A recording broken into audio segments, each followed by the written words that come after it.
another video. As you obviously know from the title, today we're going to talk about the things that I look for whenever I pick some furniture to upcycle. After doing this for a few years, I definitely have gotten a little bit more selective. Actually, a lot of bit more selective. So nowadays, I'm even very picky whenever people offer me something for free, just because after doing this for so long and doing so many pieces, sometimes the amount of work that it requires may not even be worth it, particularly if you're doing this for particularly if you're doing this to sell. So if you're interested in hearing more about what I have learned, just stick around. We'll talk about all of that in a second.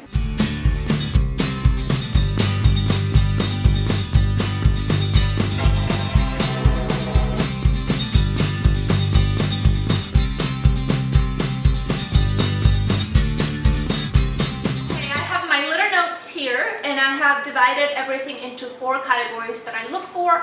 The first one is the construction, how the piece is made, the style, the level of damage, and lastly, a lot of personal factors, which I'm just going to call personal factors, whatever, you get it. Alright, so let's start with the construction of the piece. In this category, the first thing that I look for is that a piece is made out of wood. So a lot of pieces after the 80s started to incorporate particle board or MDF. I'm going to use those terms interchangeably.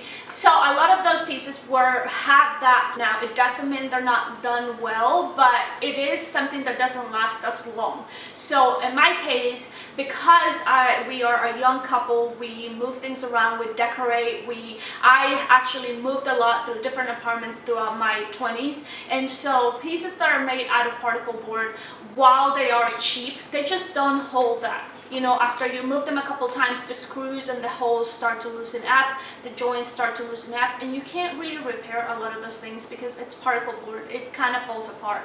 You can't sand it. Usually it has a laminate on top, so while you can't paint over that, it doesn't hold up as well. The other thing that is in this category is furniture made out of plywood. Plywood is wood, so I am okay with that as long as it's done well, like the finish is nice, the front, the sides, everything else looks good. The drawers are usually made out of plywood, and that is okay. In the vintage furniture category, there is some furniture that is made with some,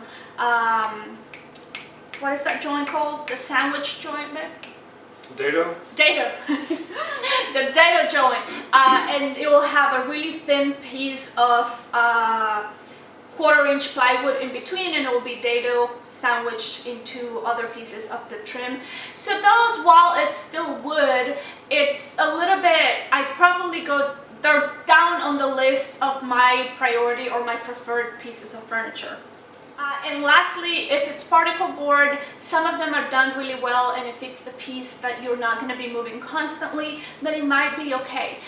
If you are in your early 20s, or like if you move around, you don't own a home, that's something that you may want to consider. But other than that, you can probably paint it and it'll hold that for a year or two, and that should get you over to whenever you can come up with money to buy a better quality piece. Another reason, obviously, that I like to upcycle furniture is because I don't want to contribute to a wasteful society and just a throwaway culture. That is a personal opinion, I guess, and I am definitely far on my journey towards more sustainable practices. But that is a main point and a main reason of why I choose to upcycle furniture, because I can find pieces that are actually done well and very unique, and they're not cutting new trees and contributing to deforestation. They're not made with fast furniture styles, like a lot, which is similar to fast fashion, meaning they don't obey the standards and the regulations on deforestation and all of that. Who knows how much they pay their employees? It's probably some sweatshop, I don't know, but it's something that I consider. So I prefer to go with furniture that has already been made, but I am selective with those things. In this category, I also want to talk to you about how you can tell if a piece is made out of wood versus particle board.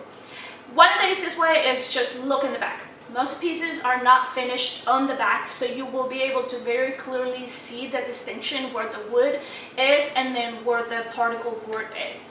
This is very common in particular, I'm going to show you this medicine cabinet that I just took down from our bathroom that I am making over. That's coming up in another video. But you can clearly see how the sides are usually made out of particle board, and then the faces in the front is made out of wood. And you can see it by looking in the back.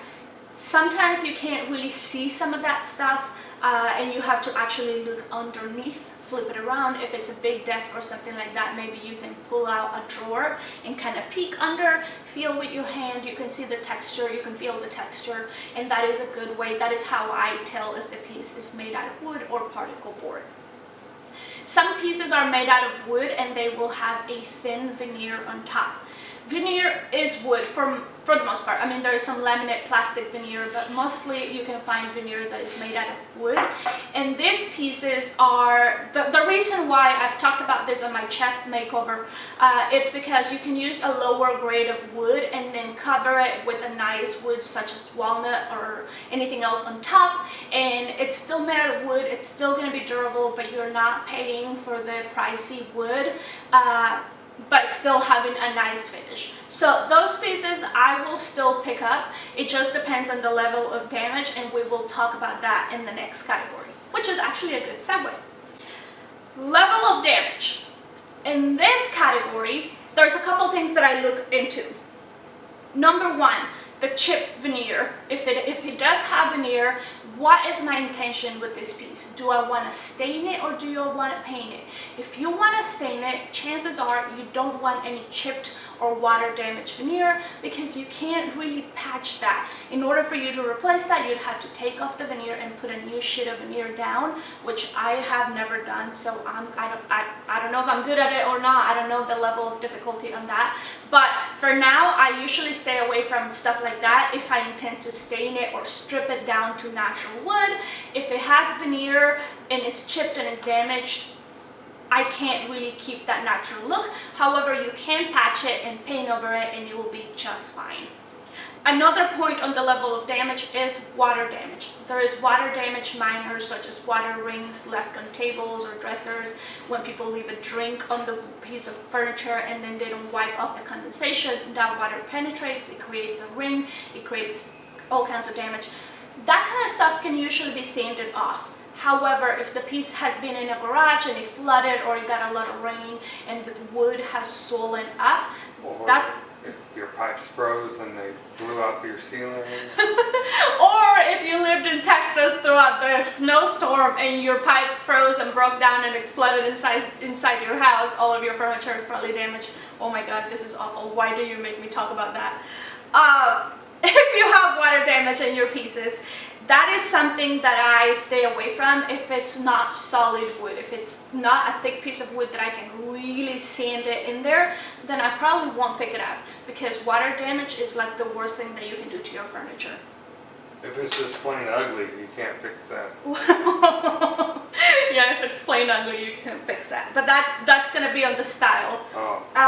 Damage, chip veneer. Another thing on the level of damage is missing parts. Missing handles are usually okay. However, there are some pieces of furniture that have handles and hardware that is very unique. Chances are you're not going to be able to find a replacement for that, or you'll have to look very hard. On Etsy, you can find it, but it's going to be difficult. So that's something that I usually will just replace the hardware entirely. Chances are I'm trying to paint it and I need a hardware that matches the new style I'm going with, so I'm okay with that. If there's loose joints, if you can tighten them and glue them back together, that's perfectly fine. You can clamp them, tighten them up. But if there are certain missing pieces, I would definitely check on that, because is that something that you can fix? I know a lot of the stuff Corey and I can fix, but not always, or it may not always be worth it. So that is something else to keep in mind as well. I also check the drawers, seeing if there is any drawer guides that are missing, how easily they can be replaced, are the drawers sliding properly, which on that part, most of the time the drawers fit on a specific spot, especially on vintage furniture, and so a lot of the times people will switch them around and then they don't fit properly. So you can usually play around and see if they will fit if you switch them around, and if not, maybe the wood has swollen up due to moisture. If you're in a place that has a lot of humidity, a lot of times that will absorb the moisture and it will kind of expand and prevent the drawers from sliding properly. So I would look into this to see if it's something that I can sand off or I can fix easily. This all depends on your level of skills and the tools that you have, which we're going to talk about on the personal category. What about smoke damage? Oh, smoke damage, that's level of damage. Okay. That people used to smoke inside their houses back in the day. So whenever you see a piece that is vintage, I will definitely try and smell it and see how bad it is. Just because most likely they smoked inside their house and the smoke damage will sip through your paint and it will create stains on your paint, particularly if you're painting something a light color such as white, because white is a pain in the butt to get crisp. But we usually prime everything. We will either shellac or use a stain and odor blocking primer before we paint anything, for this very reason, because we don't want anybody else's smells in our house, and I'm sure customers don't either. But that is something that I consider it because it all adds up to the amount of work I have to do, the amount of supplies, and how much I can sell this piece for, or if it's for me, how bad do I want it? Do I have the time to work on that? But we'll talk about the personal things in a little bit.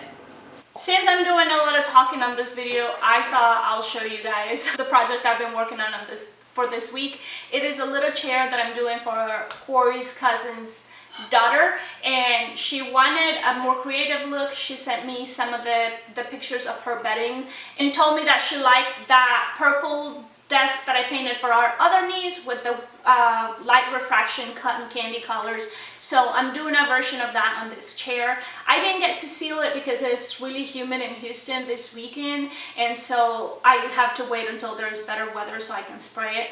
And I'm also sorry for missing a couple of weeks. I was also working on a painted portrait that I did for my mother-in-law's birthday. It was a milestone birthday and I wanted to paint something special for her. So I gave it a try and I am super excited to start painting more things like this. So if you guys want to see the things that don't make it into Instagram, don't forget to follow me. I do tons of stuff. I'm all over the place. But yeah, don't forget to subscribe and follow. Alright, let's keep working on our video. Okay, next category is the style, and in this category I have four main styles that I want to talk about. Mid-century modern, Art Deco, French Provincial, and rustic. So the top of the list is mid-century modern because that seems to be what everybody wants right now, myself included. It's such a nice style. It's got straight lines, taper legs. It usually has some cool intricate details, but not super intricate, just like minimalist and usually very well made. Sometimes they'll have like some nice hardware. So that style, whenever you find it on Facebook Marketplace or whatever you find it, it is hard to get your hands on because everybody wants it. So top of the list on that. Usually it will be really well made, but it can have a lot of veneer. But again, if you're painting it, mid-century looks great painted or stained. However, it's just a beautiful style. So that is usually the top of my priority list. Next, for me particularly, is Art Deco. I love Art Deco furniture. However, it is very unique. It has this curved doors, curved style. It will have really detailed carved details, and then chunky legs, sometimes like a little bowl. I'll put some pictures here, and sometimes it'll have like very geometric patterns on it. I think it's very unique. Like, I have yet to see multiple pieces that look alike. So I think those can create a very nice statement piece for your house. However, it is a very specific style. It depends if you're selling it. That might not be for everyone. I personally love it. Next style is French Provincial, and French Provincial seems to be a dime a dozen. Like, you can find that style everywhere, and it's usually really well made. It's just not my favorite anymore, just because I've been doing this for a while, and you know, like, again, it's very common, but it's a lot of times really well made. We've made a beautiful piece that was 9 drawers, and it was amazing. It had a huge mirror. We love that piece. So it is a good style. I'll put some pictures in here so that you guys know. Nothing that a little paint can't fix. And lastly, the rustic or primitive style. This is like the rustic farmhouse look, really primitive, not a lot of finishing on it, probably just wood and stain. It is not my style per se, but I can see how it would work on a barn house, a log cabin, a vacation home, something in the mountains. I don't know, I feel like there's something for everyone out there, but that is at the bottom of my list just for, I don't know, matter of preference for me. Last category is personal. And in this category, I want to talk about the fact that I do a lot of the furniture also for sale. This is a matter of how much time you have to redo a piece, how much space you have to keep this piece while you work on it. Do you have the ability to bring it inside and out if you need to? Do you have the ability to carry it and store it? Where are you going to put it in your house? Do you have the ability to buy the supply to do any repairs? Do you have any tools? Do you have space anywhere to work on things that need repairing? So these are all things that are very, very personal. In my case, we have a 3-bedroom house, but Corey is also a musician, and half of our garage has been transformed into a studio for all his music equipment, and the other half houses a lot of our tools, which, oh my goodness, we have a 20-gallon air compressor, a miter saw, a compound miter saw, a table saw, nail guns, framing nails, staple gun, like a lot of tools. So that's what our other half of the garage is, and you guys have seen a video probably in the past where we try to make it into a tiny workshop, but it's still not ideal. So usually I will put everything that I'm working on, if I'm going to spray it, outside in the driveway. But it is Houston, it is humid, and it is hot. It is very taxing on my body physically, and also the fact that I have to bring stuff in and out, wait for humidity to not be so high so my paint won't get damaged, wait for a day that there is no rain, you know, all of this stuff. And it's really hot, usually 100 and something degrees in the summer. So all of this stuff are things that I consider before I pick up a piece nowadays, because also some of them end up inside our house and they take a lot of space and they drive me crazy because it just feels like clutter, and like our house is a junkyard and we have a ton of stuff laying around everywhere. So lately I have been more selective to where I only will pick up a piece if it's a style that I really want. If it's in really good condition, I don't have to spend a ton of time making repairs and fixing it, and I can get creative with it. So again, these are things that are very, very personal. I cannot tell you if this is something that you need to consider about, if you have a massive house and a 3-car garage and all the tools and all the space. You probably don't care about any of this stuff. If you're not selling the furniture, you might just want to put some paint on it, and chances are it will look really nice. I have done a little piece in the patio where we picked it up from the side of the road, and it's just a little table, and I just put paint on it. I didn't even like prime it, I didn't do anything, just because I had nothing to lose with it and it would look better with just paint on it. But paint doesn't fix anything. Paint doesn't hide scratches. Paint doesn't hide cracks and missing pieces. If you look at it closely, you're going to see it. So again, it's a matter of what you have and what